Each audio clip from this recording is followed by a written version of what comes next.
تعمیر کعبۃ اللہ قصی بن کلاب کی بنائی ہوئی کعبۃ اللہ کی چار دیواری صرف قد آدم اونچی تھی اور پہاڑی پانی کی زد سے اس کی بنیاد میں صدمہ بھی پہنچ چکا تھا۔ اس مبارک عمارت کی مکمل کر دینے کے ارادہ پر ولید ابن مغیرہ جدہ آئے اور ایک ٹوٹے ہوئے جہاز کے کچھ تختے خریدے۔ رومی کاریگر بقوم نامی کو تعمیر کے لیے مقرر کیا۔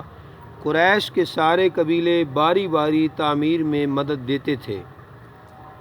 رحمت عالم صلی اللہ علیہ وسلم بذات خود بھی ایک مزدور تھے، پتھر اٹھا اٹھا کر لاتے تھے۔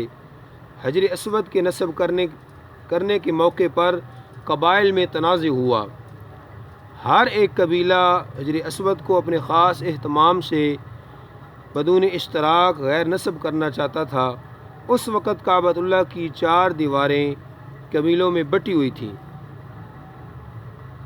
ہاشمیوں اور ہنوز زہرہ کا حق سمجھا جاتا تھا۔ رکن اسود اور رکن یمانی کا درمیان مخزومیوں کے لیے تھا، اور پشت کی جانب بنو سہم اور بنو جہم حقدار تھے۔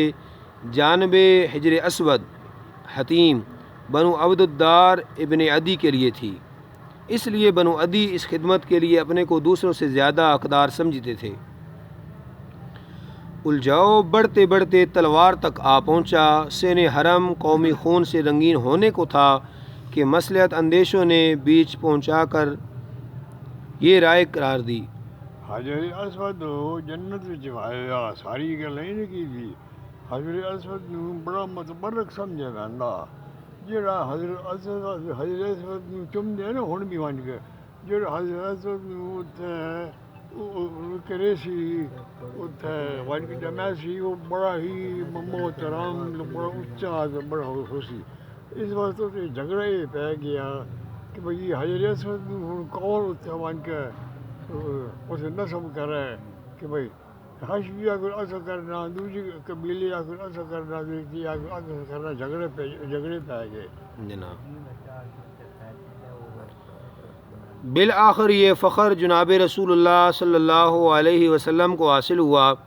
حضور نبی کریم صلی اللہ علیہ وسلم نے ایک چادر بچھائی اور حجر اسود اس پر رکھا، اور ہر ایک قبیلے میں سے ایک ایک معزز لے کر حکم دیا کہ سب مل کر چادر اٹھاؤ۔ چادر موقع پر آ گئی تو قدسی ہاتھوں نے حجر اسود کو اٹھا کر نصب کر دیا۔ حکمت عملی ہے جناب کتنا عقل ہے، کتنا اس تجویز سے ایک خطرناک جنگ رک گئی اور تمام قبیلے بھی خوش ہو گئے۔ اس تعمیر میں قریش نے کعبۃ اللہ کا طول 20 گز کے بجائے 18 گز کر دیا، لیکن اس کا بقیہ حصہ کے گرد دیوار کھینچ دی، جسے حتیم کہتے ہیں، ہن بھی جاؤ حتیم آس پاس، اور کچھ عرض میں بھی گھٹایا، مگر دروازہ بدستور اتنا ہی اونچا رکھا جو قصی کی بنیاد میں تھا۔